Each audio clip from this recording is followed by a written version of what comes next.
I would like to request all the participants here to generate Bodhichitta before we begin this session of teachings on the Bodhisattva Avatara, Bodhisattva way of life. What means to generate Bodhichitta is generating a supreme wish to attain a state of enlightenment, that also for the benefit of all mother sentient beings. Now, state of enlightenment is something that immediately might not come clear to oneself.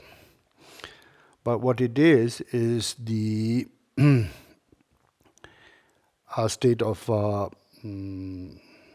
one's own consciousness that we have as an sentient being, which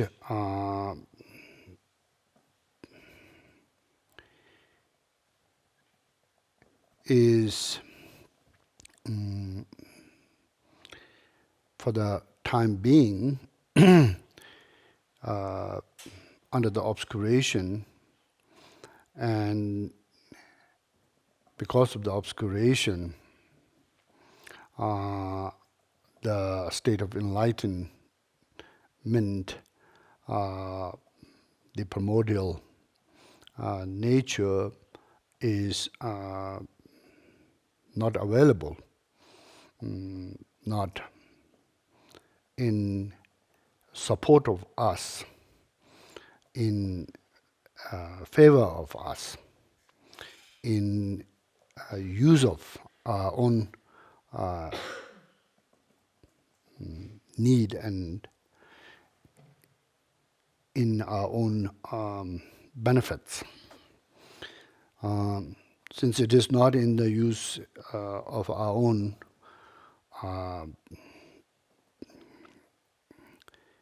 need and benefits,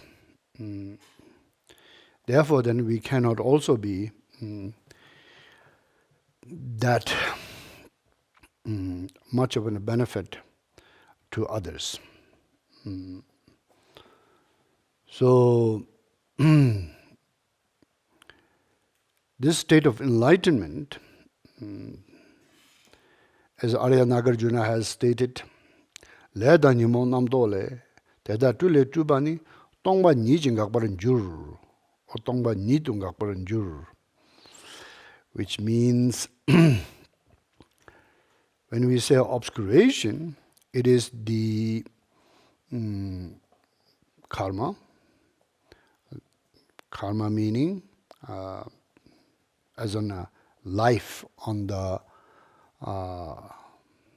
realms. We actually are born, we take birth, and when we take birth, it's not we take birth voluntarily. We actually are born involuntarily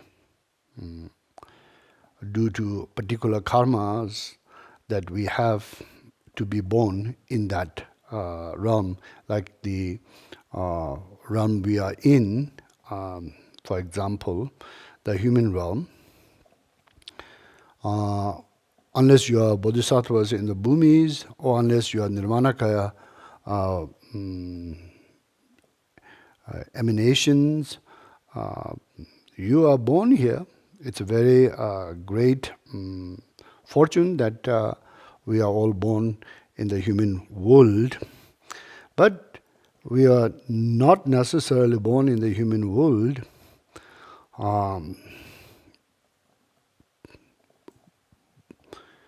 with a compassion, with the voluntary sort of compassion to bring benefits to lots and lots and lots of beings in the ordinary and in the spiritual path, to be a great benefit.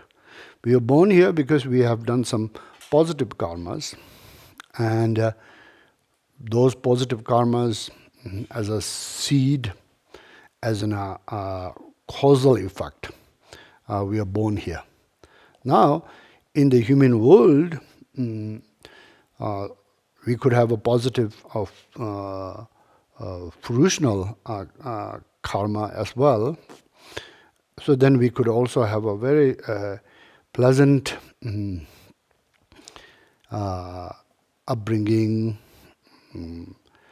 good education, good social, economic, as well as also good health and a good many positive things. So in that way, then we could say that this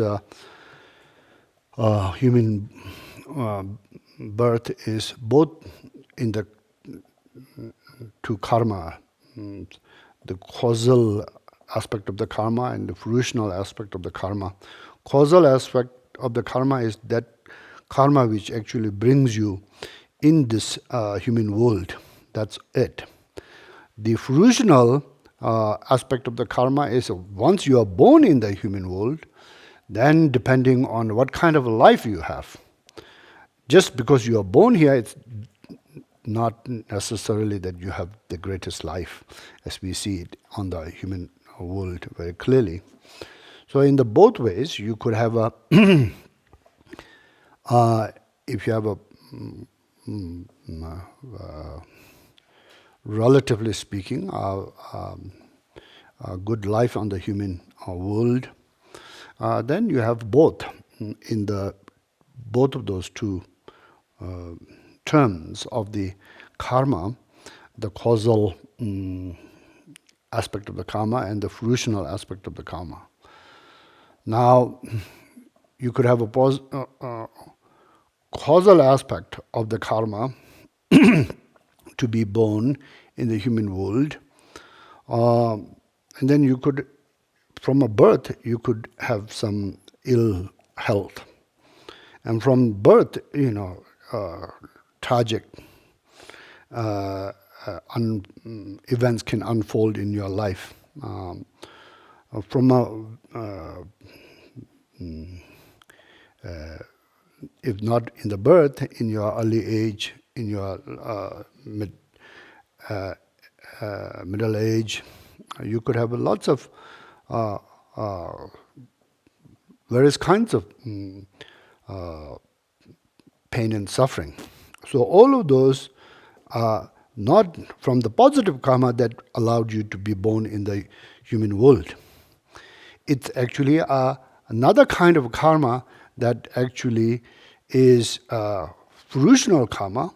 While you are in the human world, you are to then experience those things because of the previous life.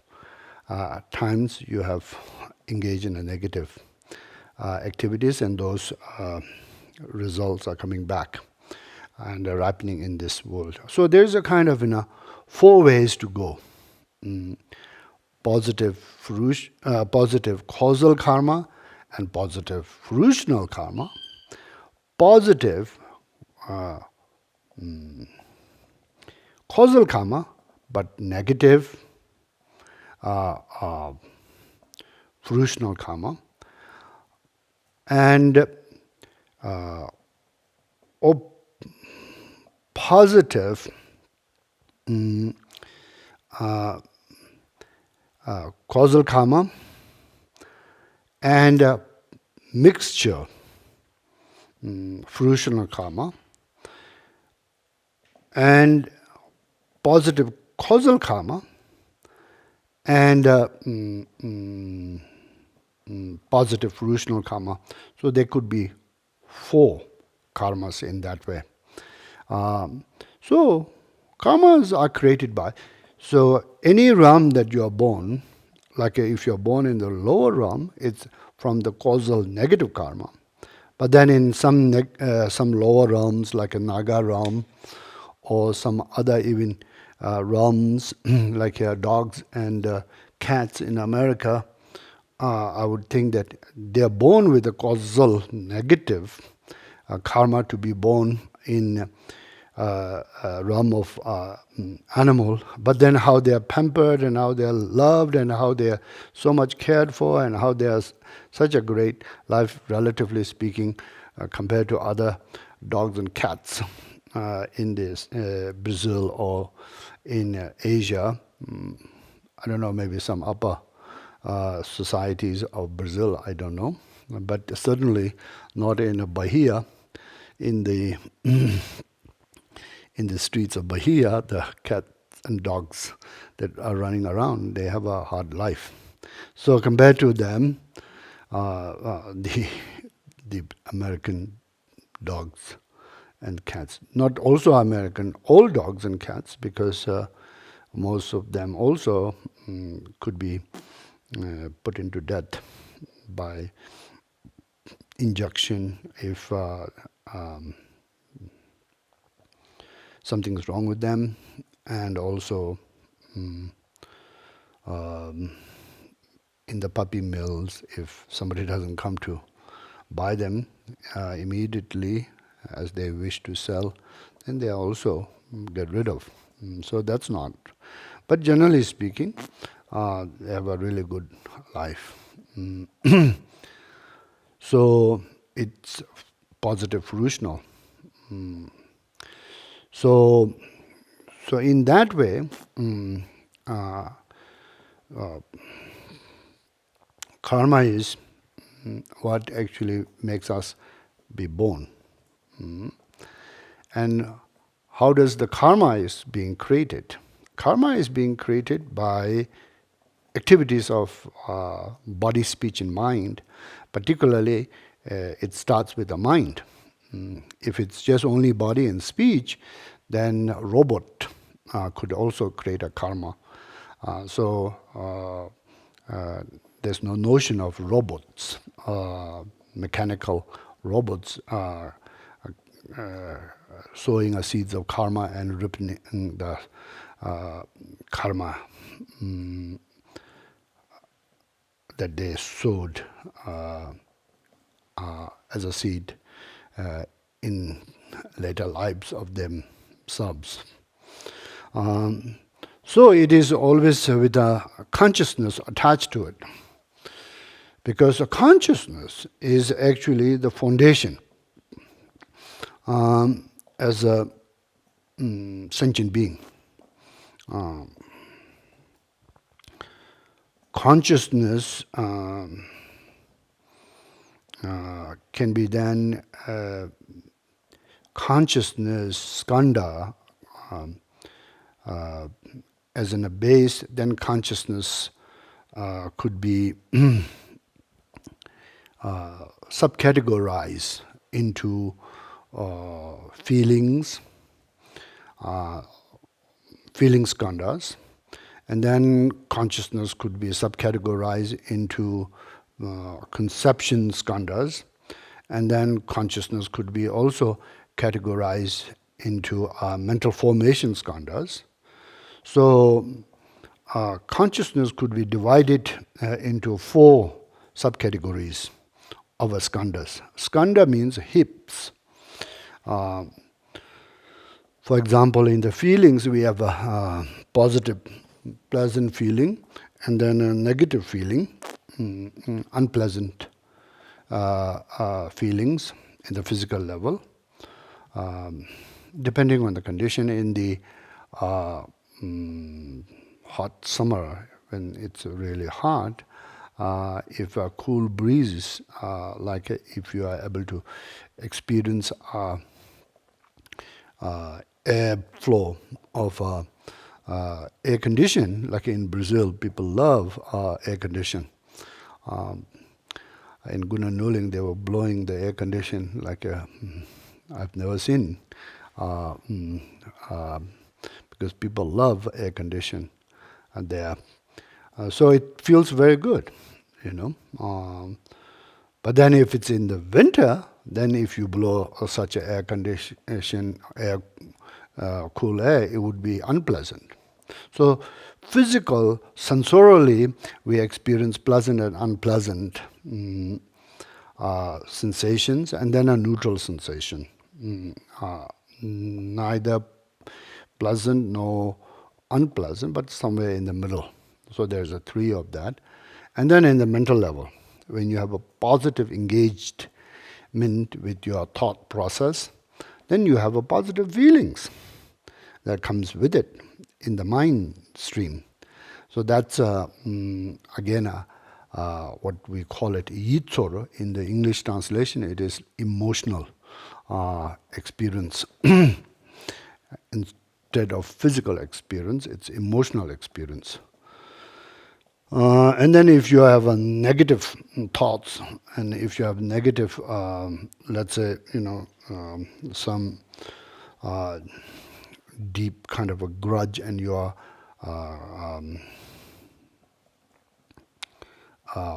holding on to that kind of a grudge, and then you are getting worked up inside with your anger, you're going to feel extremely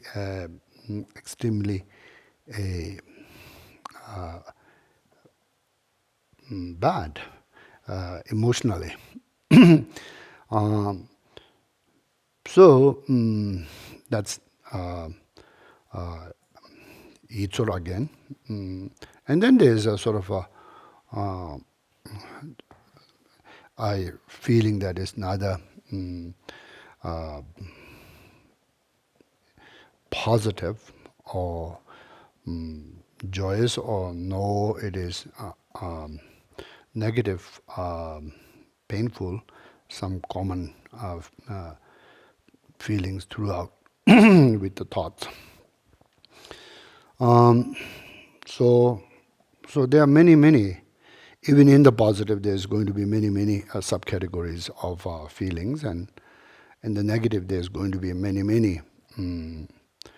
So feelings, when we say feelings, it sounds like a one, just like when we say forest, it sounds like a one forest, Amazon or something like that. It sounds one forest, but in reality, it's many trees are in the Amazon forest. So it's like that, many feelings, subcategories of feelings are going to be found in the feelings. So therefore, it is called hips, pungpo, or hips of many aspects of the skandhas. So as also that's going to be the same with the conceptions. So as that is going to be the same with the conceptions, not only, but with the mental formations. So as also it's going to be in the consciousness itself. There's the sensual consciousness, eye, ear, nose, tongue, physical, mental, six consciousness. And then on top of it, there's the kind of discriminative aspect of the six consciousness, labeler, and a discriminative aspect of the six consciousness, which is the kind of the root cause, or that which binds us to samsara, all the kind of activities of klesha, all the activities of what's so called the nyunmong, which is emotional disturbance that happens in the sixth consciousness. So as also the four immeasurables, and so as also the positive thoughts also happens in the sixth consciousness. The later part, the discriminative, tukpa yichi number sheba, dadun dinzing tokje. Tukpa yichi number sheba means sixth consciousness. Dadun dinzing tokje means there's a language involved too in your thought process. You're thinking of table, and there's the label of the table, and the table's image being kind of both seen as a one in the mind, and then you are thinking about the table and the qualities of the table. So different realms have different dadun rinzing tokche. Human beings have the most kind of elaborate dadun rinzing tokche. Dadun rinzing tokche meaning the thought process. That kind of a thought process that language assists to enhance the image to be more accurately assessed as what kind of an thing it is and what kind of thing it isn't. So language is very powerful in that way. Birds may have some language in that way to kind of when a bird sings a certain kind of maybe a tune, and it may it may sort of alert other birds that there's a danger around, but I don't know, there's a language as developed as the human language, as what we have. So in that way, the sixth consciousness, and then there's the sense of self, and that we cling to. That could be also part of the sixth. Since we are talking today, in this time, according to the tradition of Prasangika school of Madhyamika, we're going to just only talk the consciousness up to sixth consciousness. We're not going to be talking about the seventh and eighth, because that's not their tradition. So karma is created by Tsulmin Yiji, Tsulji Mayimbi Yiji, which means this feeling of the self that we have. That is Lenchi, which means it sort of is always been with us. We don't know from when we have started ourselves, but ever since we have started ourselves as a sentient, we had this sense of self. And all of the year, all of the lifetimes that we have taken in the samsara, we always had this sense of self. And we always thought that this sense of self is real. There's something to it as a real for us to kind of cling to and cherish and protect.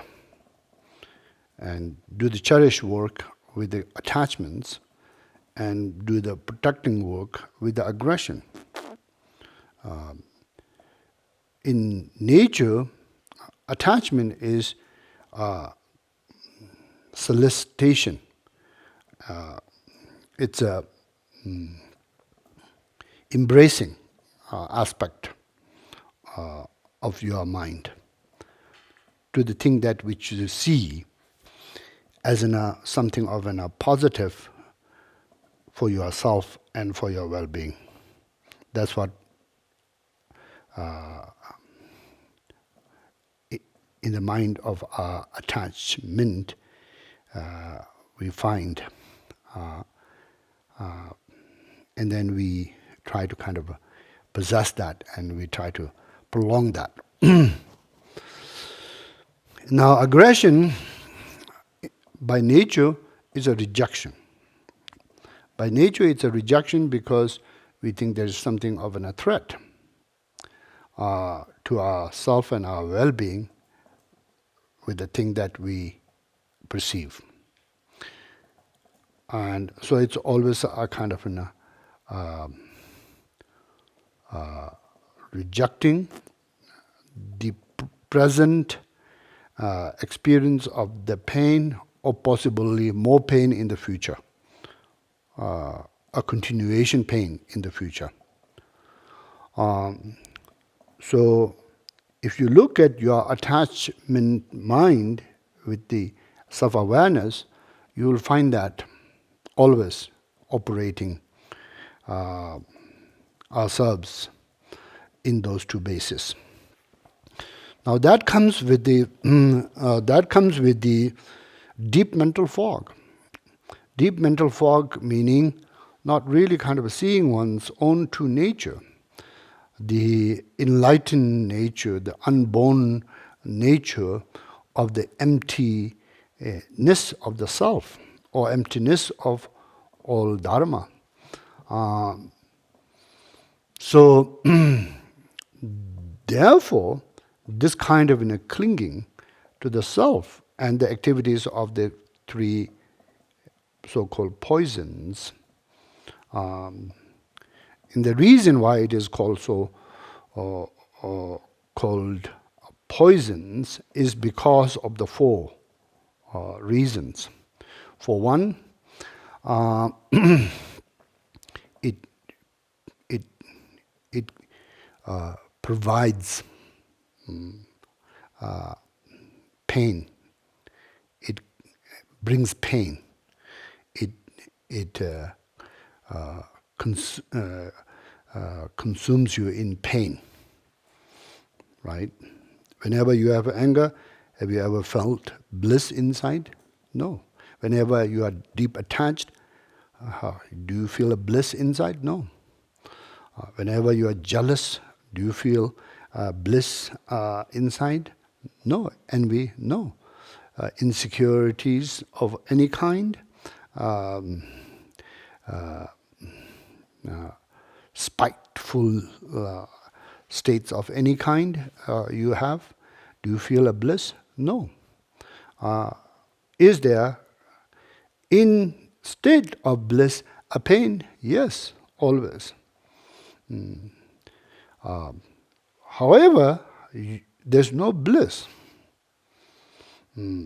Instead, there's a pain associated with those emotions, and those emotions, as we have them flow in our mind stream, our reaction to them is very habitual.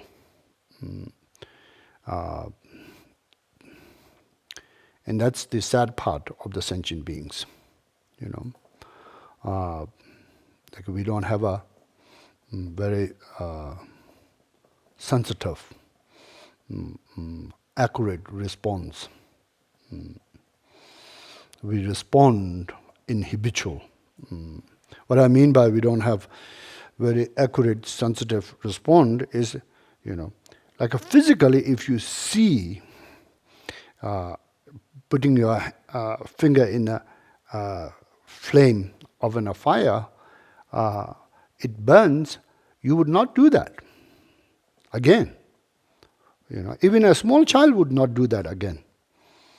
You know, one might not know before, as a small child, to put a finger in the flame, and then might be curious and put a finger in the flame. But once one experiences the physical pain by the power of the fire burning your skin, you would not do that as even a 2-year-old. But mentally, as we get angry, as we get deeply attached, as we get jealous and envy, as we get proud and arrogant, as we get insecure, and as we get very sort of like a dualistic kind of see the world in a sort of like a very lopsided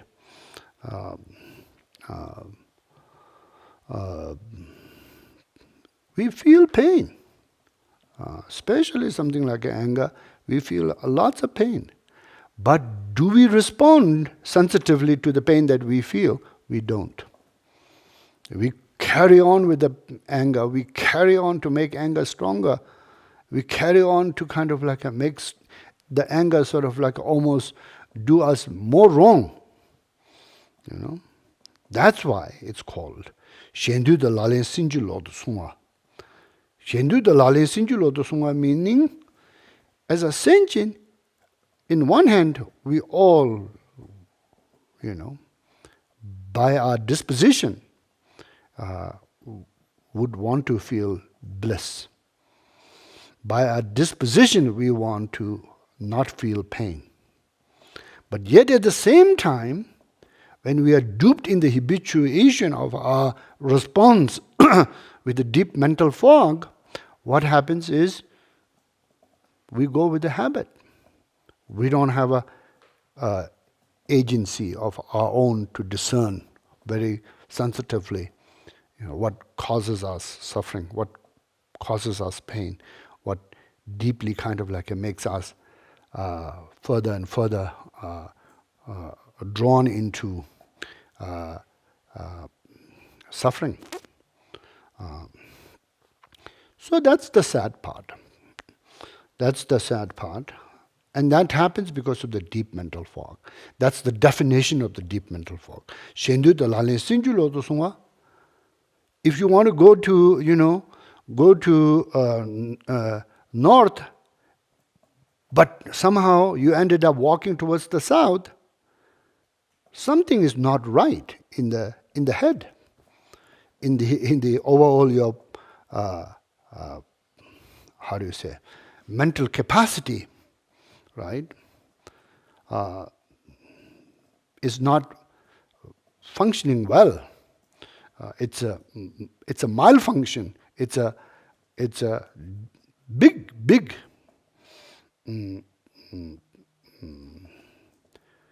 malfunction, right?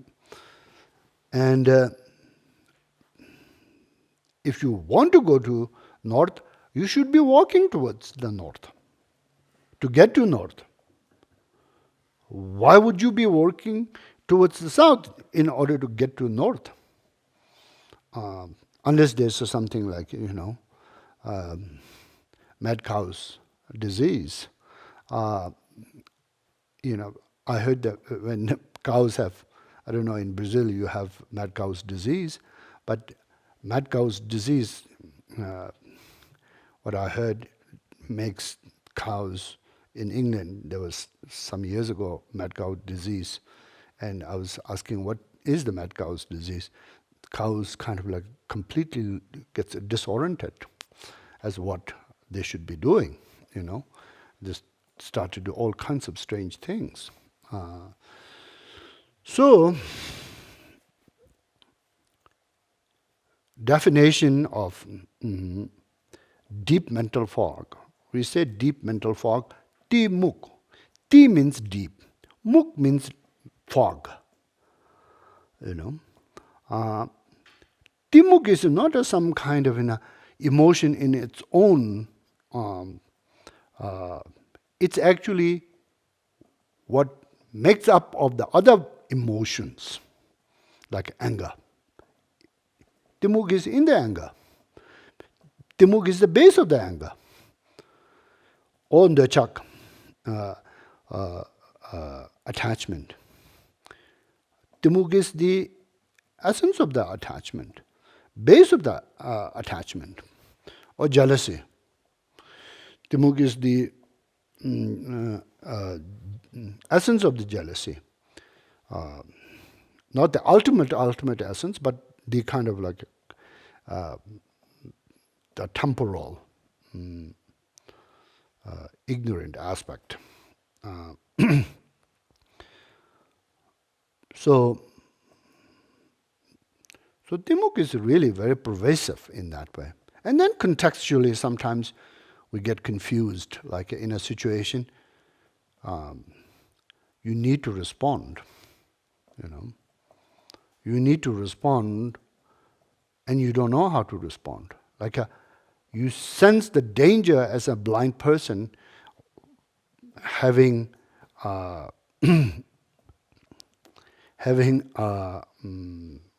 somehow landed in the intersection, like maybe in one of those crossing roads of a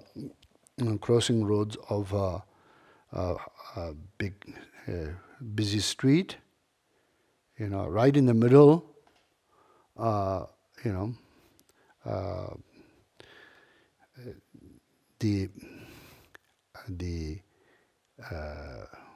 green light goes to green light goes to red, or red light goes to green for the main traffic, and then you are in the middle. Now you can sense that there's a danger. You could sense that there's a danger. You could be hit any minute with somebody who doesn't see you, or somebody doesn't care to run over you, but you're blind, so you don't know what to do. You feel very vulnerable, not being able to see like someone else who sees. How to navigate that situation, how to go either fast as possible to the other side of the street, or backwards, to where you start. If somebody is with the eyes can know, go forward to before the traffic, before the cars come speeding towards you, or go backwards, because backwards is much closer to a safety. Someone with the eyes will be feeling very confident to know what to respond, right? Someone who is blind or bad eyesighted, or maybe perhaps even a cripple, a little bit have a knee problem or something like that, will feel very, very vulnerable. And that vulnerability is the pain. It's not a pleasant experience. It's not a kind of like advantage experience in the situation. So we have that kind of, sort of like a timuk, or suffering of the timuk. So, timuk generally is the base and the essence of the disturbing emotions. But sometimes just confronting timuk directly without knowing how to respond, because of our timuk is so strong and so pervasive in our mind, in the situation that we find ourselves, that could be very painful. So what does the Dharma do? Then the Dharma gives you the eyes. Dharma gives you the eyes to discern for yourself how to respond, what to do, how to meet your intention with your action. If you have that intention, if you love just indulgence, then Dharma has no use for you. And most of the people sometimes really feels like they love to indulge. Even in our own Sangha, even in our own community, even in our own larger Buddhist Sangha, as much as there's a knowledge of the Dharma, and as much as there's a knowledge of how to practice the Dharma and take them very seriously and personally to one's own mind streams to change and transformed, there's a certain pattern that you don't love to mess with. You don't like to mess with. You want to keep your certain kind of way of being intact. Not you want to kind of reformed or changed. So hence then Dharma sort of becomes somewhat of an intellectual knowledge and not really personal. For example, we often find in the society and also in our own sort of communities of Dharma students, love to win, love to win your point of view, your point of view, and alienate others, and love to sort of like, think you are right,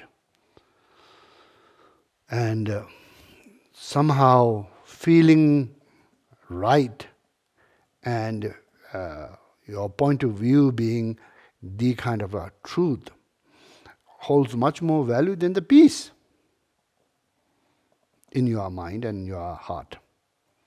Since then, you can get very defensive if somebody challenges you, or you could get very angry if somebody sort of says something about your point of view, or put down your point of view, or, you are sort of like a way of thinking, There's no really openness to kind of like a check in balance.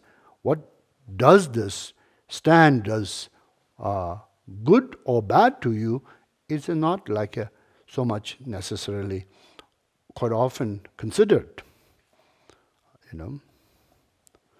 So hence then, you get very emotional and very defensive, and defensive, emotional often can turn into anger, and very much often it can turn into a sort of dispute and kind of a conflict and alienation oneself from others. So, so the thing is, as I was saying,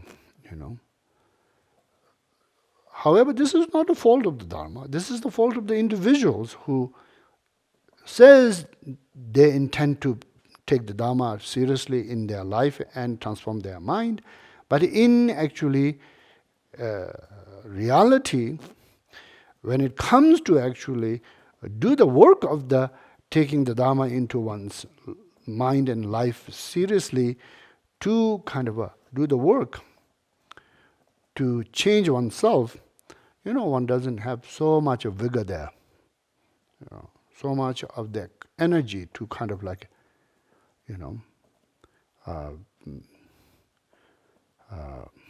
do the work, because it's lazy, it's easy, and therefore one gets lazy to just stay with your pain, that, the old pain of just, carrying on with yourself, not thinking like there's anything much wrong with it.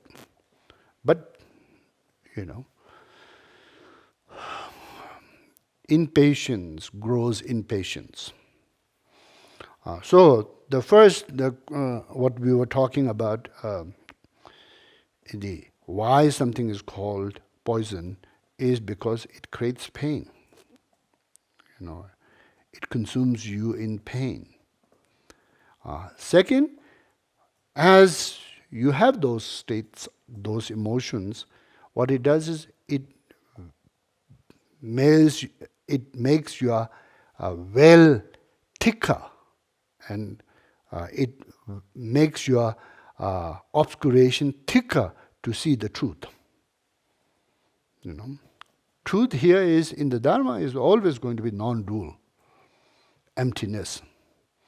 It's always going to be, peace, of an equilibrium. But when we get caught up in the dualistic mind, when we get caught up in the dualistic emotions, that's the furthest thing we are in touch with.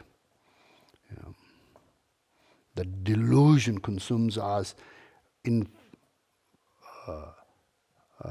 enforces us to kind of take the dualistic world more in hand as a real, to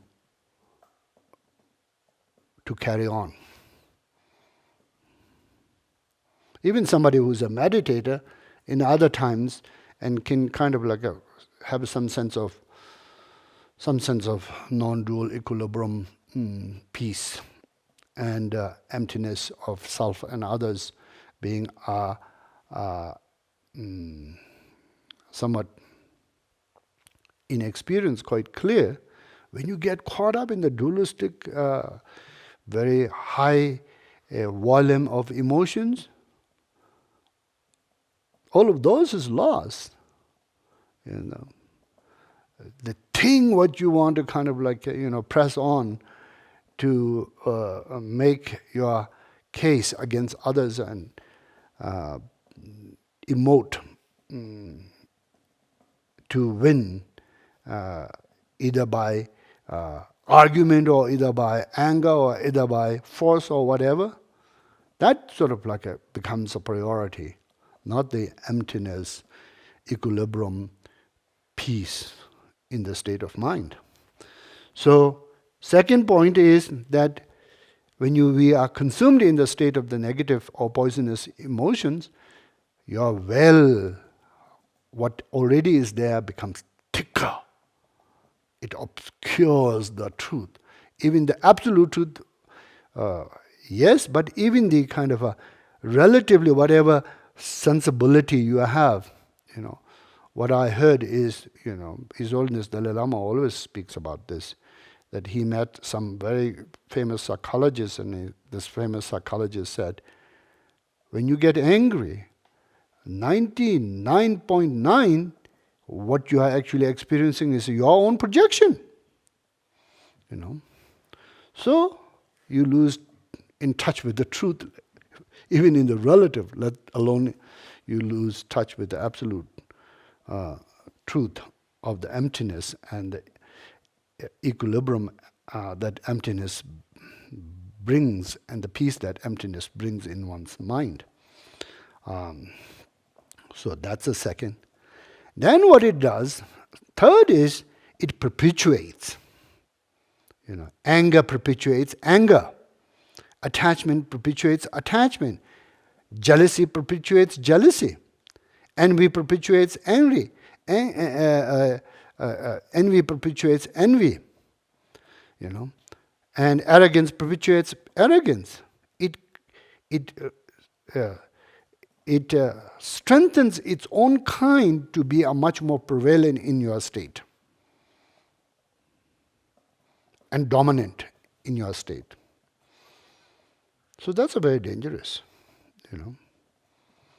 Then when it does that, what happens is it pushes other things that is a positive out of your mind.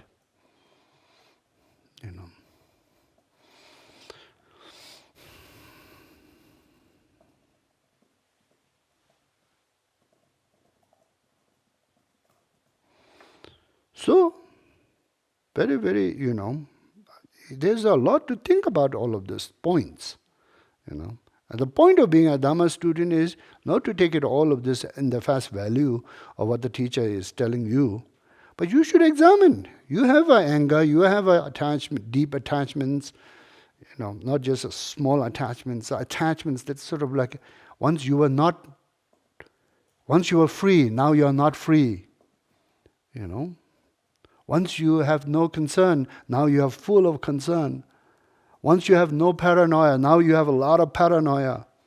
This kind of attachments, we're not talking about whether we should eat good lunch or have a good, rest or good sleep or good, exercise for the health and well-being of your self, Things that once wasn't in your life now comes in your life.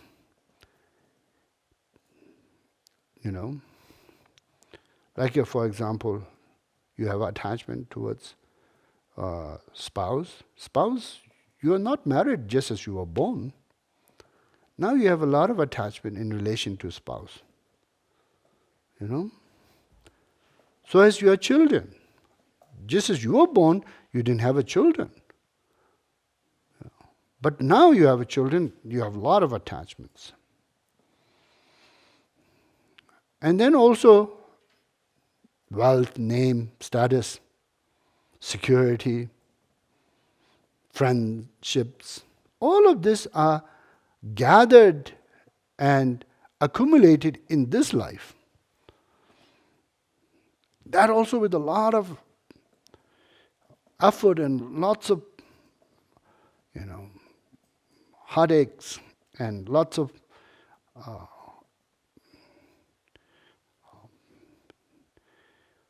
difficulties to achieve them.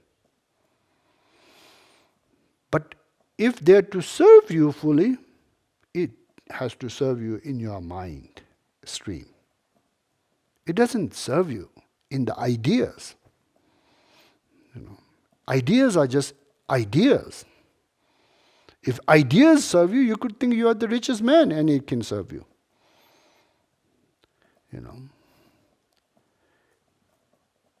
It has to serve you in your being, in your mind stream. And in your mind stream, if you are getting more deeply attached and deeply insecure, deeply paranoid, deeply fearful, deeply bondage to the thing that has accumulated in your life, how is it serving you? You must at least ask that question to yourself as a practitioner. And you must at least, if you find it's not serving, it's not about getting rid of. Reduce the attachment so that your mind stream is flowing purely, gently, with some kind of a poise, some kind of a real sense of wisdom that sort of helps you, guides you, and makes you feel more clean to relate with the world and life and possessions. Therefore, for Bodhisattvas, it is really very, very helpful, to lu long chu geta de cheba body, possessions, the merit even, all to be dedicated for the benefit of all beings and really make a huge prayers for it to have a positive effects on the larger society, larger world, larger things that can be a benefit to the not just yourself but the beings who are none other than your mother sentient beings. So, of course, a lot of the times people think attachment is exception. But attachment is a secondary.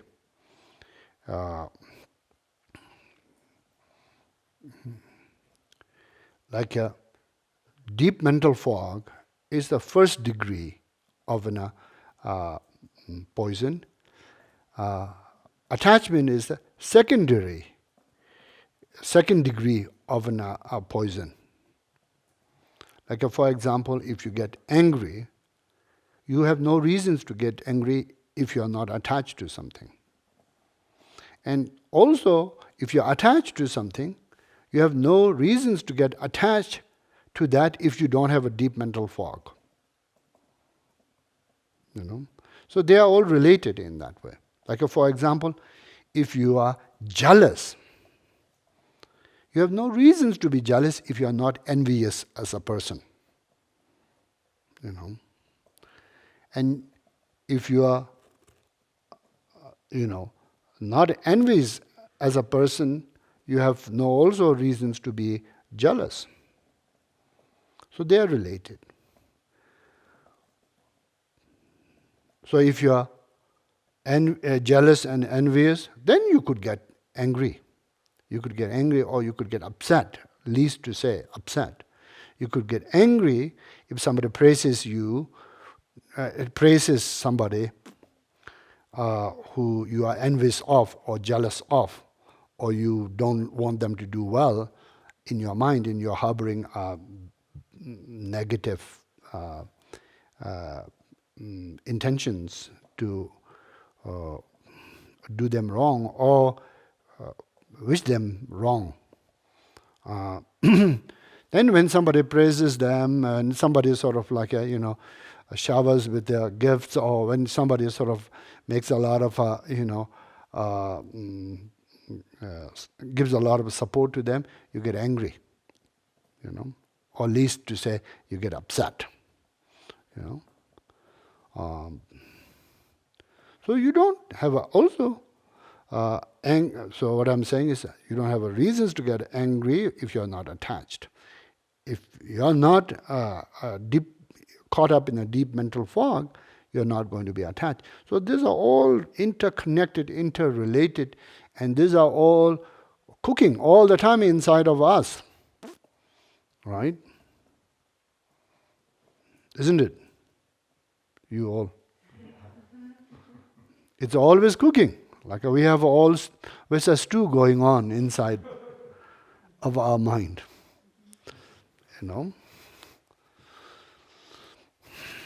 It's a sad. It's a very, very sad.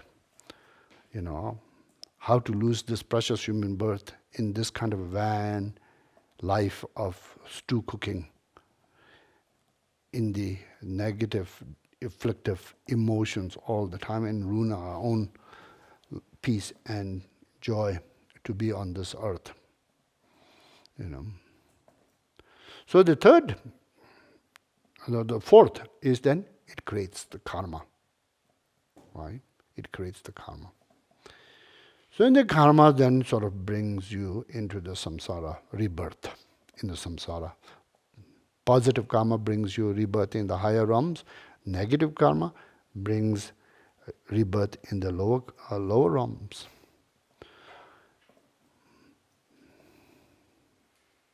So what's cooking here right now for a lot of us in the mind, it has to be, there has to be payback time in the karma of the fruition. These are all sowing seeds. Think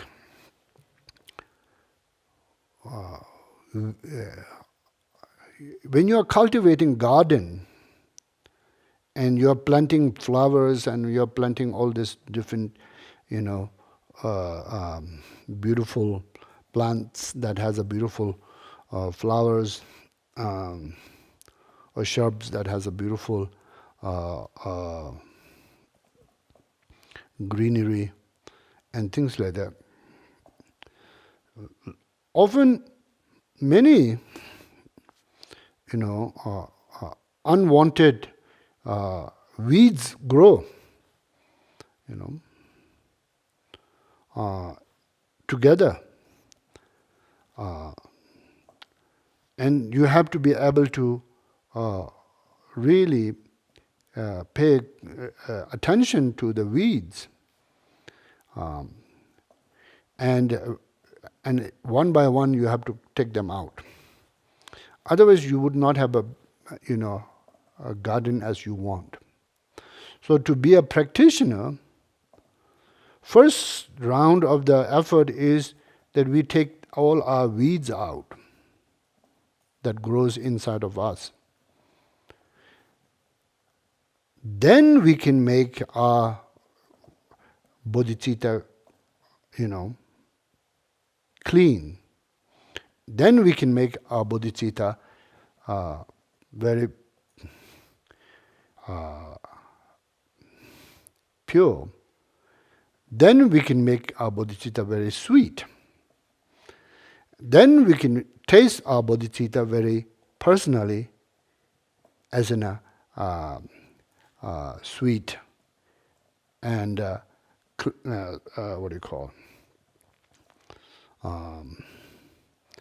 clean and pure.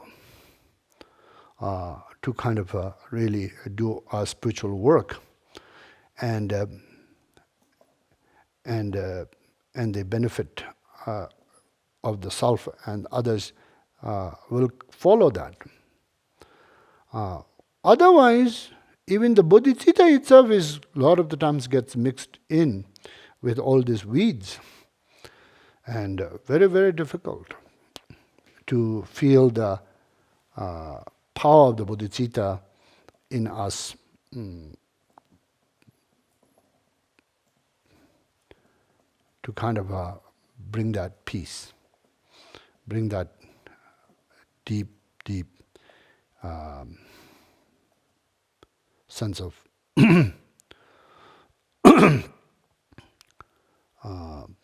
benefit of liberation from all of what's cooking in our mind and hearts.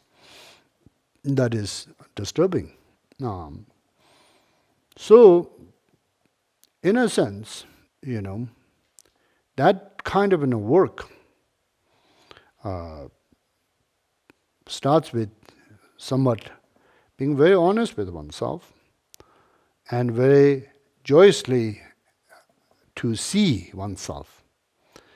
Now, people have a lot of resistance to see themselves with all of this cooking inside.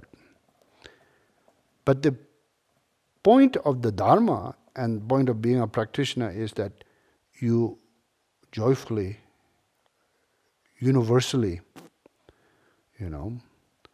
look at yourself.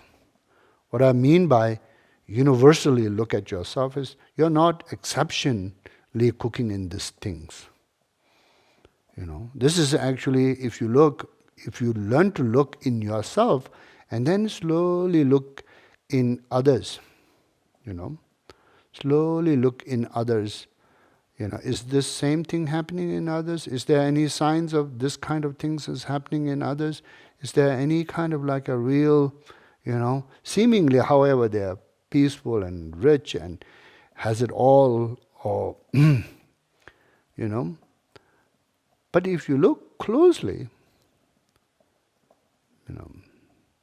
you see that cooking in every one in the conventional world and even in the Dharma world, no matter who they seem to be outside in one way with halves of all positive things in their lives,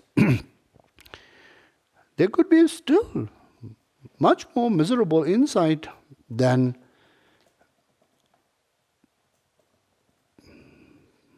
most, So, to learn to confront oneself universally, not taking things so personally. The work has to be done personally, but what work you have to do is the work that you have to do universally.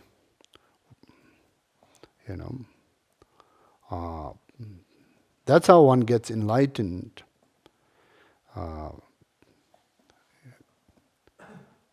Not that this work you alone have to do and you could get enlightened. Others are exempt of this work because they don't have this problem. No, everyone has this problem. Every single human beings have this problem. Every sentient beings have these problems of afflictive emotions, nyamong, problems of nyamong, and particularly,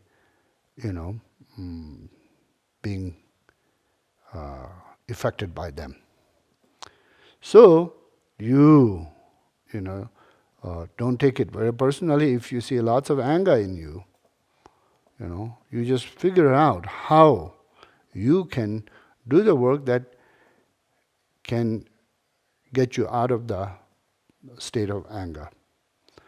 If you find yourself a lot of attachments, don't be surprised. Just focus on the work, how you can get out of those attachments.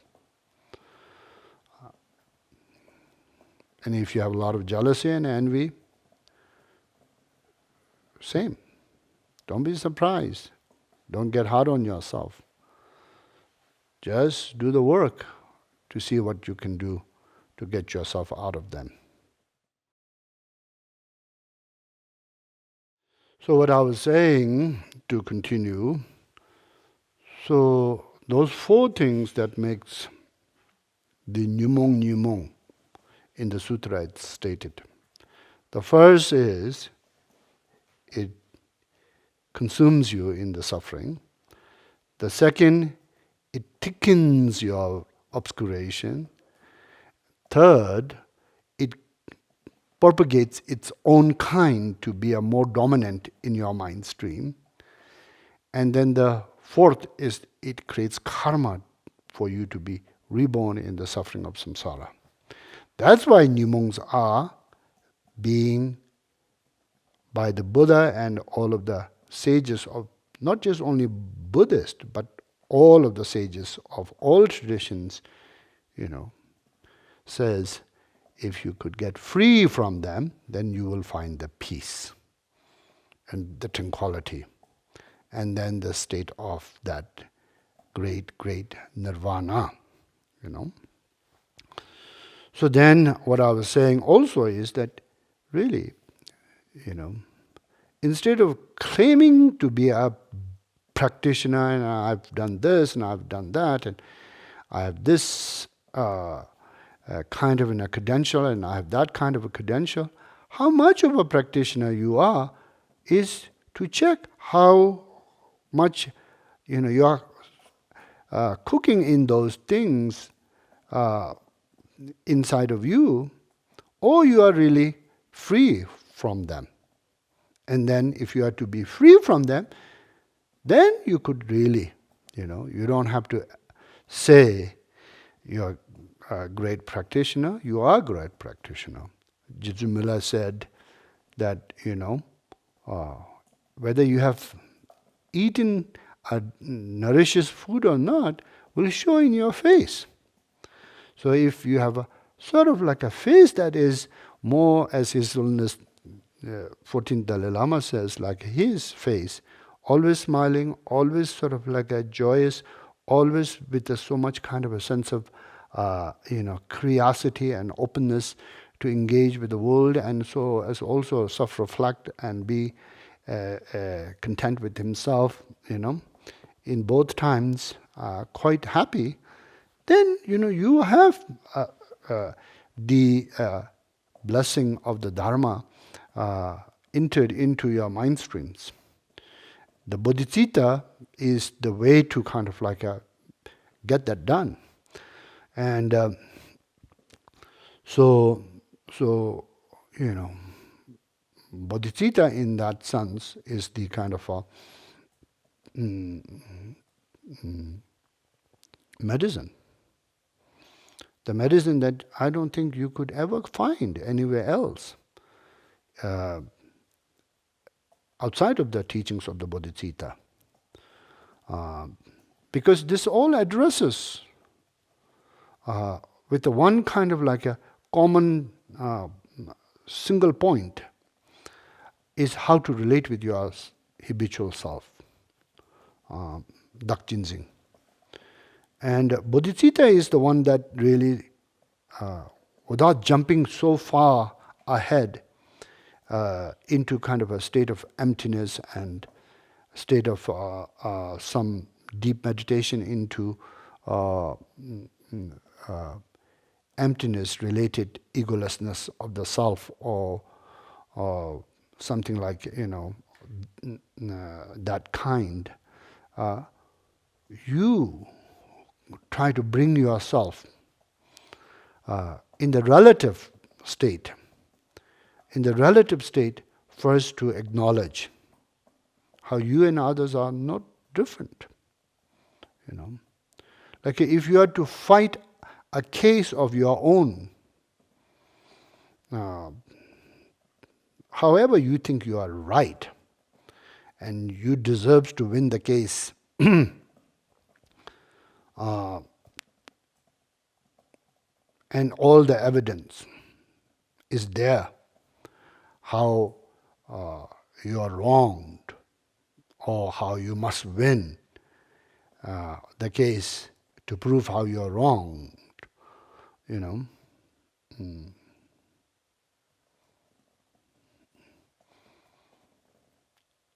You have to also sort of like pay respect that the court is not going to be biased to only you. That kind of a judiciary system is not going to be any value. It's going to be a dictatorial court. It's going to be a military court. It's going to be a somewhat of a kind of a, from the beginning it's a bias, right?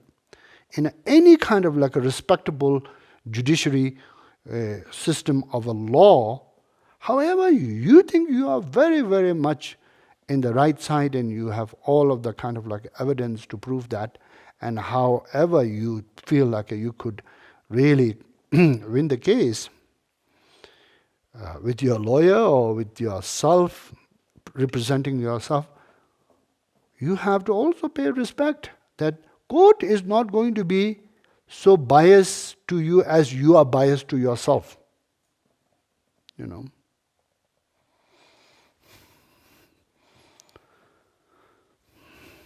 There has to be some kind of mutual ground for the judges and the juries to really study the case and know the case and understand the case based on both parties who is in conflict, who is in the court, deserving their own rights to present their cases. The defender or the prosecutor, both, should have equal rights, isn't it? Then it would not be dictatorial, martial kind of law, bias from the beginning, from whoever says this one should win.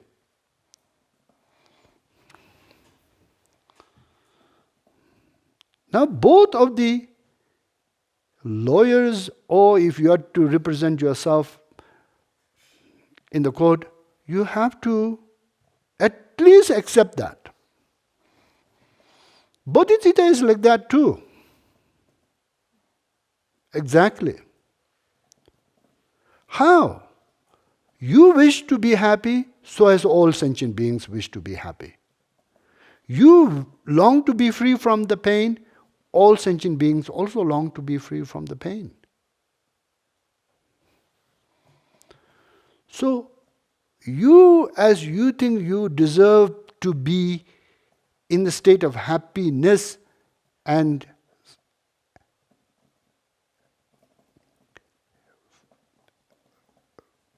free from state of pain, you think that's your rights. So as all sentient beings' rights are like that. Similar to you.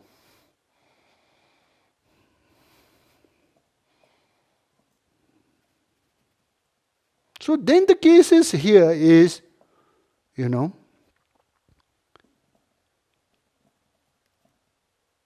who's respecting that?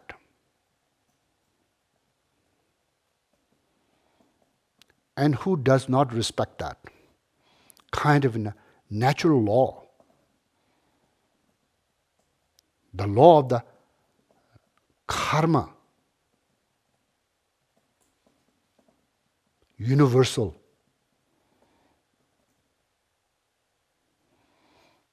Natural law of the karma.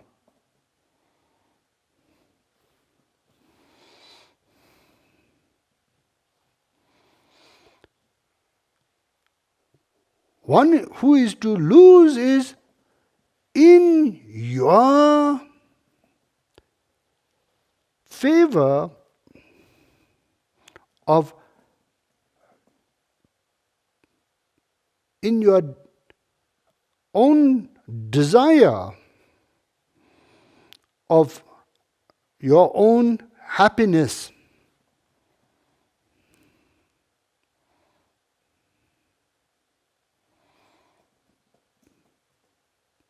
If you inflict pain to others, how could that ever be justified?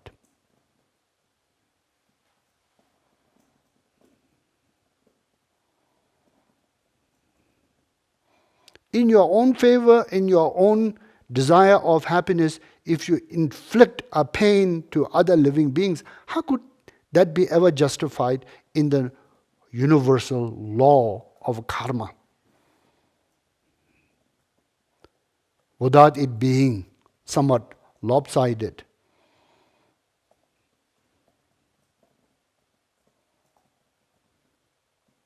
Without it being somewhat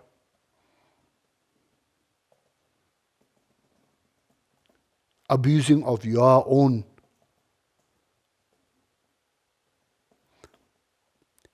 any advantage over others by force.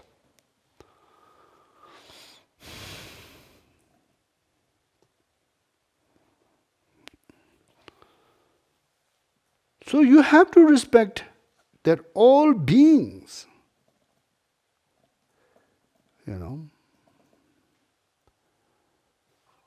just as you deserve to be happy, deserves to be happy as well.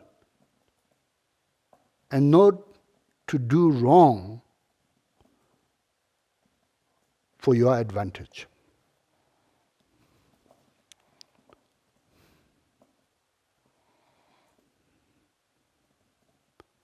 Just to do right for what's right for you without taking advantage over others and harming is the Hinayana discipline.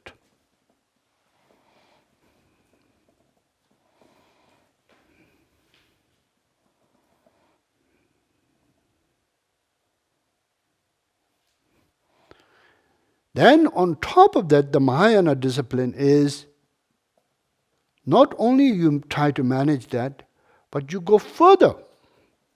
You go further to assist and add to others' happiness. Not only you do not wrong them for your advantage, but you try to assist. You try to add to others' happiness. Because you ultimately see that trying to only focus on yourself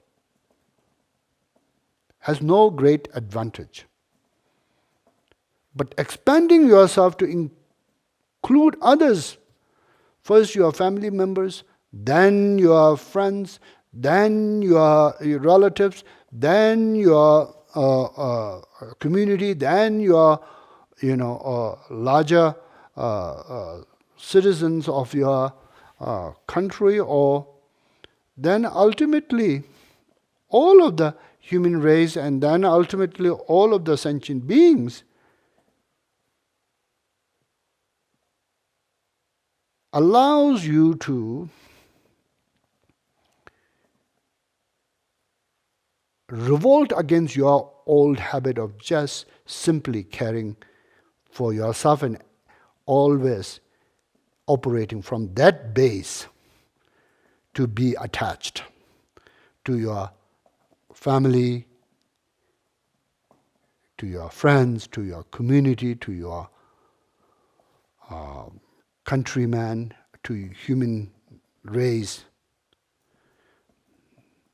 It still keeps a cap and boundary that is unhealthy, because it still is fundamentally based on yourself. Because I'm a human being, therefore human race is the most important, and outside of the human race, whoever is there in the world of larger universe, with the larger numbers of beings, they are not important. Is going to be egocentric. And what is the benefit of egocentric approach? To extend your love and care. It's only progression maybe, because that's only how you could operate, that's only how you know how to operate. But in the end, it has to transcend. Then it becomes immeasurable. Until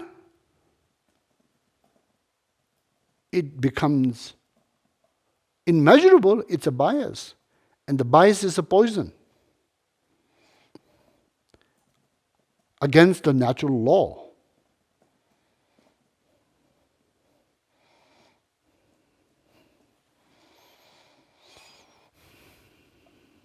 What's the natural law? Natural law is to respect all lives, all sentience, who desires to be happy and has the rights to be happy, and care for that if you can manage it. That will make you extraordinary human beings. Even universal monarch is not extraordinary human beings, because universal monarch such as a Brahma and Indra only cares for their own constituents and their own subjects. And it doesn't go beyond that, it says. Bodhichitta goes beyond that.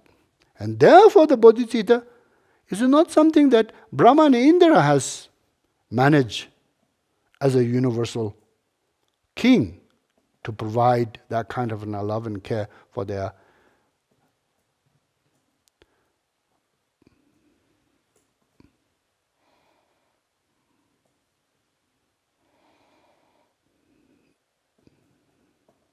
Ram's being. However they have provided love and care, it came from not transcendental self. It came from the self.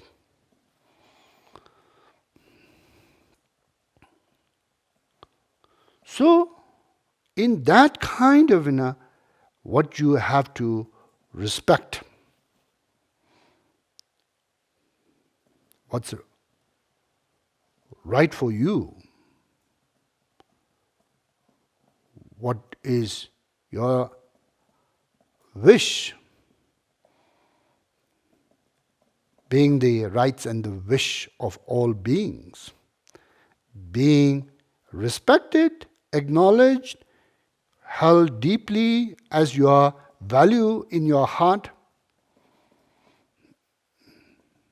Always measure that up against your own rights, others' rights with your own rights, others' wishes with your own wishes, and see how it is unequal or equal is the immeasurable way of extending yourself to all living beings. And then at some point, when you are extending to yourself, which we do all the time, which we have been doing all the time, you realize you can only manage small things. Small things for yourself. Small things for this life. That also very hardly. Lots of problems, lots of troubles, lots of this cooking in the afflictive emotions to achieve what you want to achieve. It's full of since you start with a poisonous root, it's going to be continuously poisonous mind stream that will afflict you in a negative way. So the outcome is going to be somewhat only materially, only in ideas, only in a small ways what you can show off to others. Oh, I've done this. Oh, I've achieved this. Oh, I've got here. Oh, don't you wonder how great I am? That kind of in a way. Personally, in the mind streams, you're not going to have so much of any kind of a deep mental peace.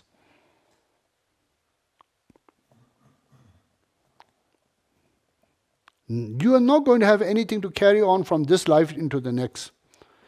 Also, everything has to be left behind here.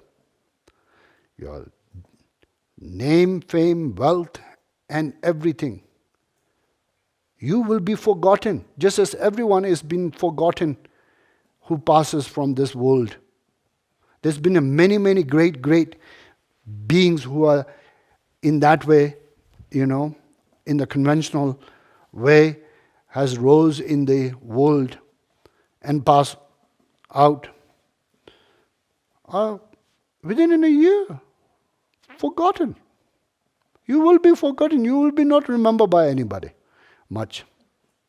Because that's the nature of your own chosen path.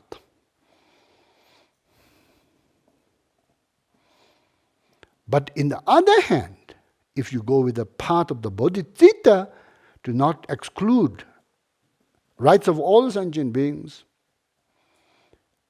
and the wishes of all sentient beings like just your wish, and then do anything and everything to enhance the well-being of sentient beings with the motivation of a bodhisattva in the beginning and in the middle, whatever the good deeds that you do, and in the end you dedicate the merit, your heart is going to be purified over and over and over. Your mind is going to be purified over and over and over. All of the lifetimes that you have done opposite of that, it's going to be purified over and over and over in one lifetime.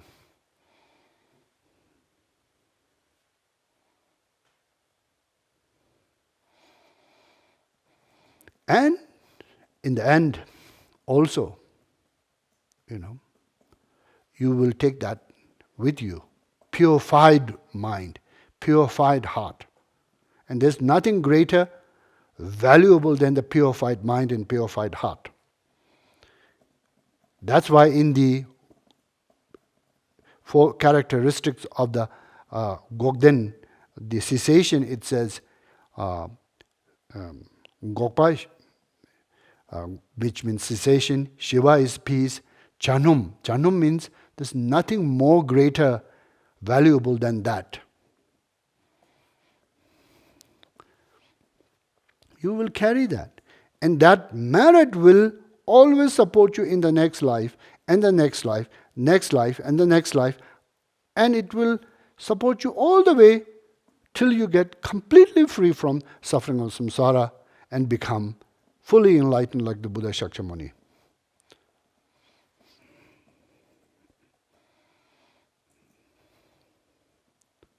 So why wouldn't you want to choose where there is the most advantage for you and growth and a deep yielding of great benefits for the self and others that never leaves you, that will always follow you? Swanam, for example. What is the Swanam? People have so much of a confusions about what Swanam is. Swanam demba mi samba thamchin drup. The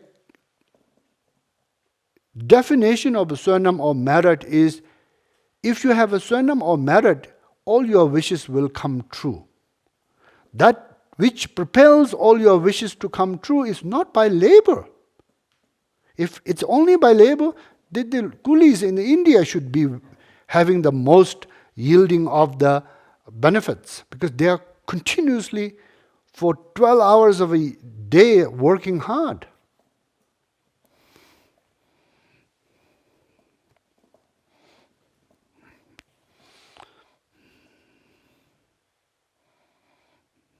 Or it's not also just being smart. If it's a smart, also all the smart people that graduates from Harvard and Oxford and all of those Ivy League schools and graduates from all this universe should be, all their wishes coming true. No.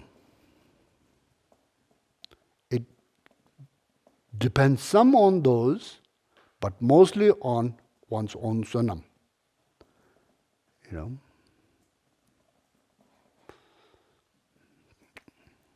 There's a story about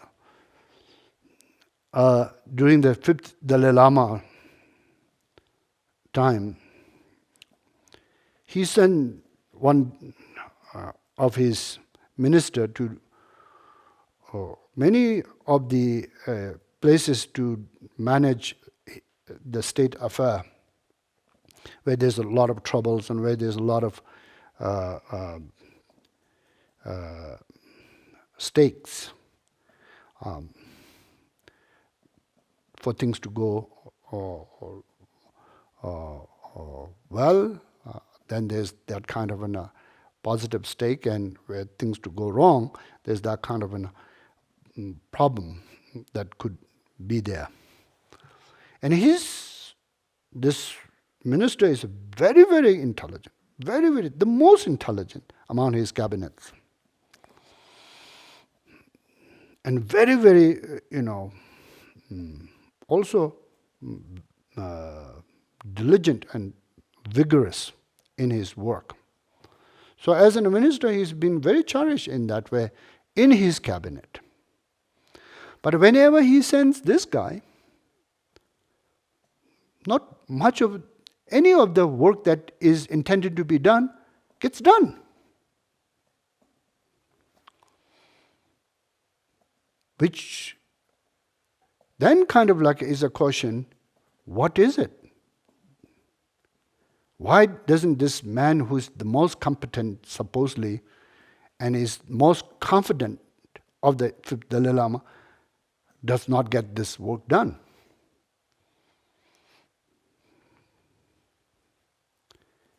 Then he starts to send this other minister who's not as intelligent, who's not as diligent and vigorous in his effort. But wherever he sends, where this other man fails, this guy gets all the jobs done.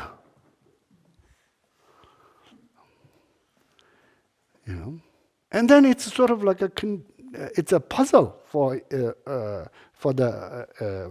the cabinet members. How is this person gets all the work done, not the other? There's no comparison between this guy and the other guy, intelligence and the diligence and the vigor in his work. But this, of course, he's also good, but not supposedly as good as the other, but gets all the work done. Then fifth Dalai Lama said, it's because this man has a lot more sonam that is behind him that gets all the work done. The other guy lacks the sonam, so he doesn't get the success. So much of really people who are honest and humble and truly kind of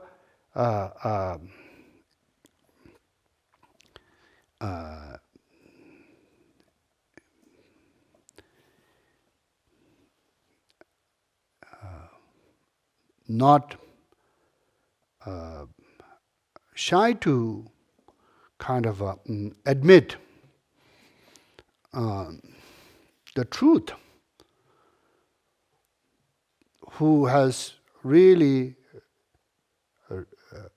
risen in the world with lots of accomplishments in their life, they will admit that it's not them. Something of a greater force is helping them to get all they have done, get done, and has worked out in that way. It's not them. They know that there are many people who are actually much capable than them and smarter than them and much more has the kind of ability than them. But somehow they are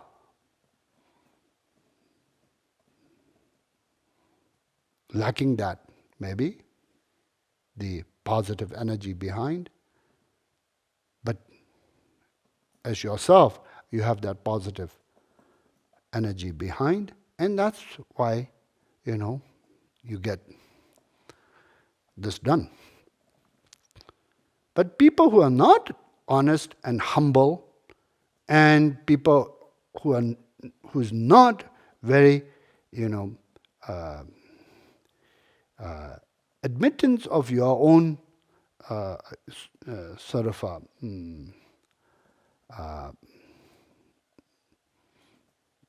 self with the true truth, then act like it's you who are actually so great, and you who have all this managed, and you who have done all this, and try to kind of like bathe in the lamplight and the sunshine, of the adoration of the world,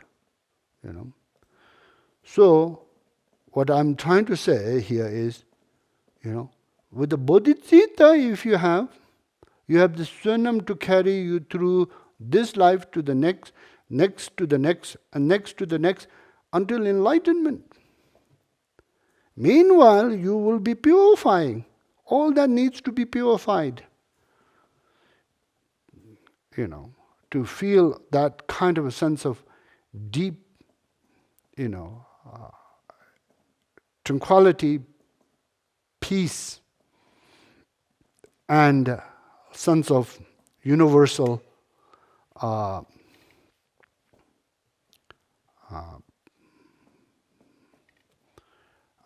love, and the non-dual care to touch you from inside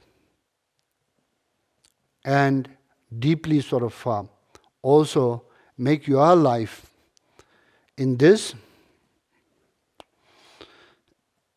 peaceful and joyous and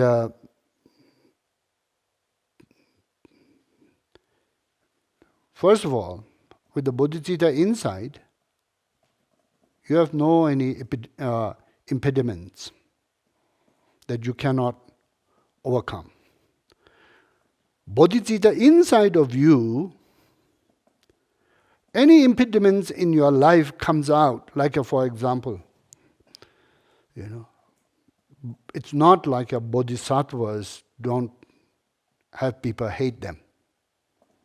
It's rare that the bodhisattvas have people hate them or don't like them, or some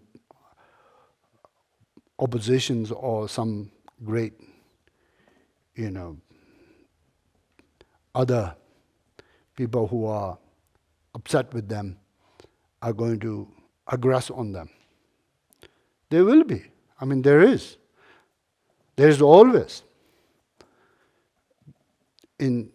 Historically, bodhisattvas of all has faced challenges like that.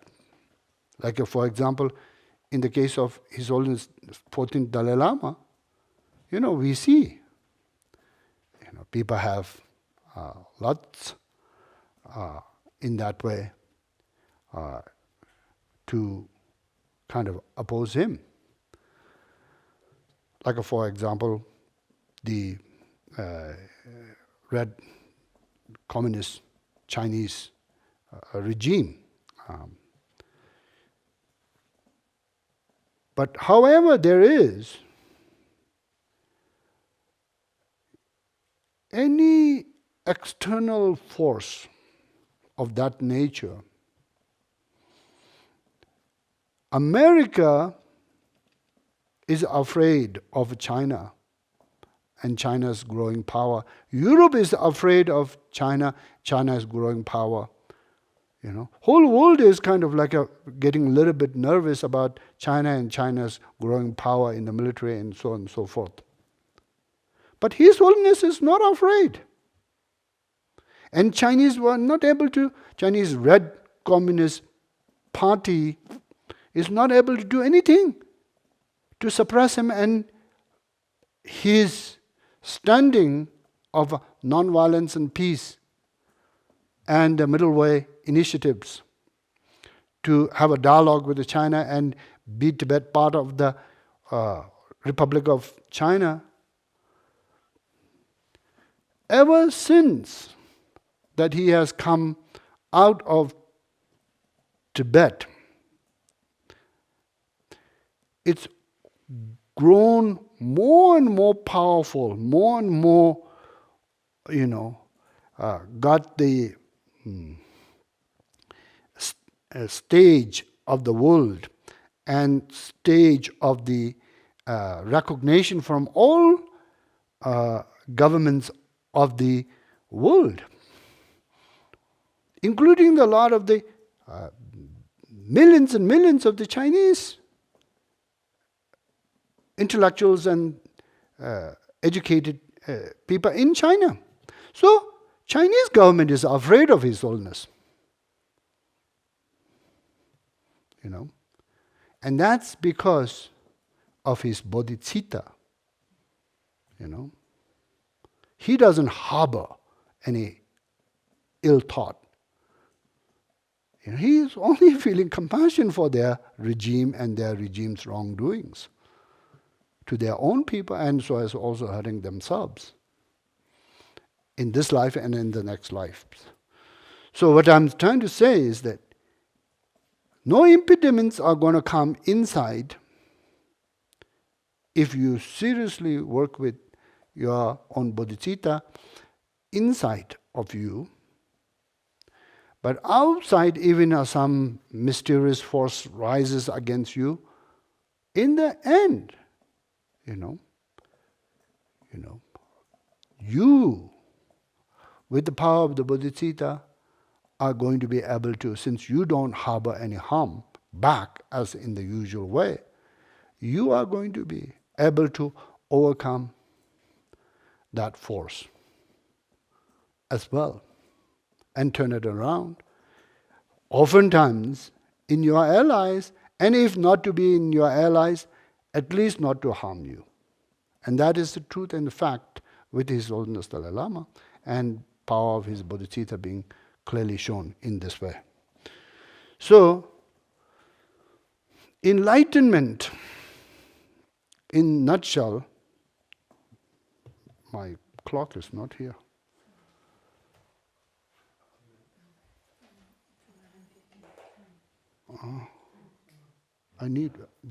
Where's my clock here?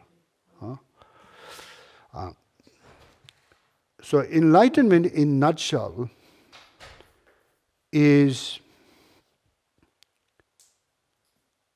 a state of all these obscurations what we were talking,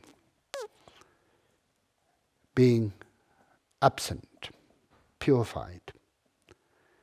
All this great potential what we have being fully blossomed. And it's available to you. And it's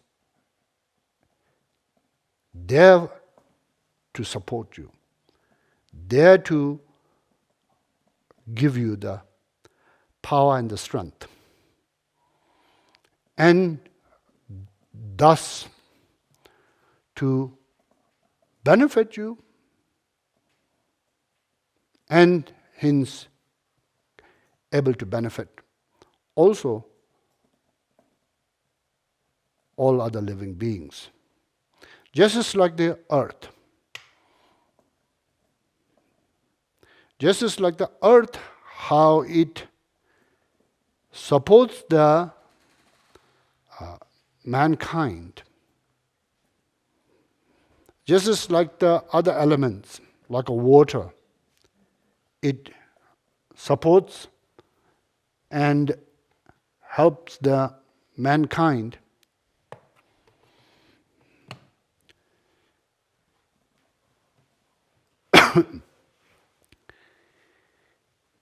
So as other elements, how it supports the mankind and all living beings. Like that, one has the potential to be even greater than the elements. Elements can only support you in a temporal manner and be a benefit to beings in a temporal manner. But as an enlightened being, you could make others enlightened. You could help others to find their own enlightenment. So to therefore have a wish to be enlightened is the highest of the highest. There's no higher wish that as a human being who is supposedly the capable of having the highest aspiration.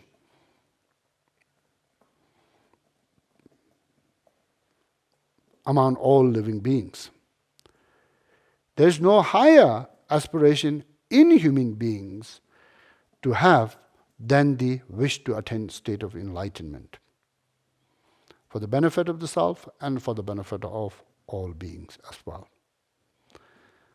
So I will leave here and then we will start this afternoon in the meditation chapter. Okay. By this merit may I obtain omniscience, may defeat from the stormy waves of birth, college, sickness and death, from the ocean of samsara. Emulating hero, Manjushri, Samadha Bhajara and all those with knowledge. I too make a perfect dedication of all actions that are positive. Emulating hero, Manjushri, Samadha Bhajara and all those with I too make a perfect dedication of all actions that are positive. May Bodhichitta, precious and sublime, arise where it has not yet come to be, where it has risen, may it never fail, but glory flourish evermore and more. May Bodhichitta, precious and sublime, arise where it has not yet come to be, where it has risen, may it never fail, but glory flourish evermore and more. May Bodhichitta, precious and sublime, arise where it has risen, may it never fail, but grow, flourish evermore and more.